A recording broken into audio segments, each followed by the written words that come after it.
Here they are, everybody. Chad Kroeger, Daniel Adair, Nickelback.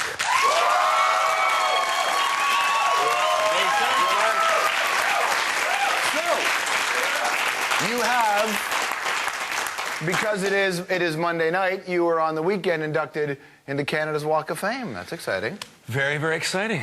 Very exciting. Surprising? Yeah. We're going to have to hire somebody to scrape all the gum off of it on a weekly basis. Well, first you're going to have to roll the guy who's sleeping on it off. Right. You know? It's in an odd position because you guys are still a young band, but to look back retrospectively on your career, and that's what the Walk of Fame and when you get these kinds of, I guess, honors do. They put you in a position to look back. Do you get much time to reflect on the last little while for the band? My reflecting comes at the most bizarre times. Like I'll be brushing my teeth in the morning, or just some, it's not usually at award shows where I'm sitting there going, oh, I remember when I'll just be, like I said, brushing my teeth in the morning and look in the mirror going, oh God, I'm so glad I don't have to get in a van. So, like, that kind of stuff, and it really, I think it's a lot of other people that remind me how hard it really was, and until you actually start to reflect and like, oh, the mountains of crap that you crawl through on all fours, I think I've selectively tried to forget most of that, because a lot of people think that after a little song called How Your Mind came along, it's just like overnight success. Yeah, it was the longest 10 years, that any other band has to go through.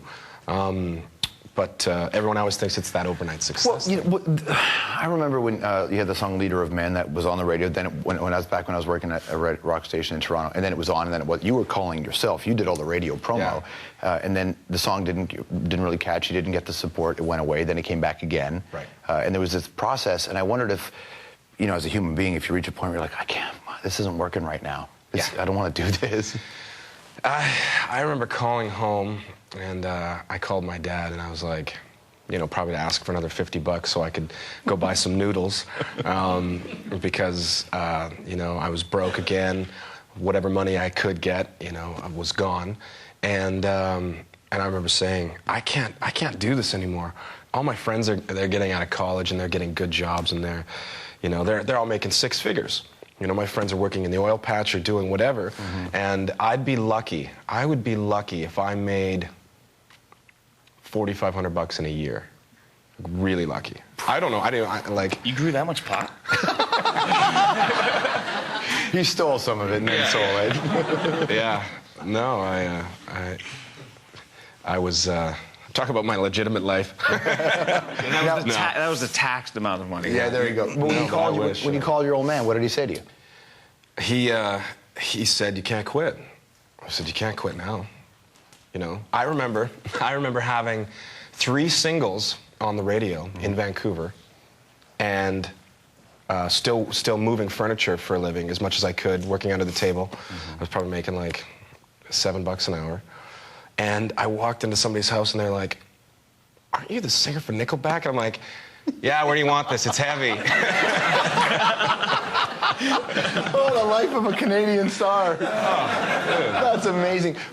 Your previous band, Three Doors Down, Nickelback, you had a monstrous hit single with your band. When you have How You Remind Me, internally in a band, what kind of impact does, aside from the obvious, like, hey, you got more radio play and you're making more money, I wonder, as a human, what kind of impact a huge hit single has on a group of guys? Man, no one can really prepare you for that whole process, There's no school to go to say, okay, this is how you have to prepare emotionally, and this is how the world's going to shock you, and all of a sudden the crowds double, they quintuple, you know what I mean? It's such a surge of all this stuff. It's actually quite overwhelming, so you just drink. But sadly, that's what happens to a lot of people, and it does them in, right? Yeah, we, I think contrary to popular belief, we don't indulge in any hard drugs. I mean, the good ones, we smoke weed, we do, yada, yada, yada, but we don't do any of the really hard drugs. And anybody that does can't even work for us. And if you get caught, we've got probably, how many people work for us? 50 crew, I think? Yeah, something like that. 50 crew members touring on the road. If you want to go do blow, go do it on someone else's tour, because we don't want to have to deal with, why didn't the lighting guy show up today?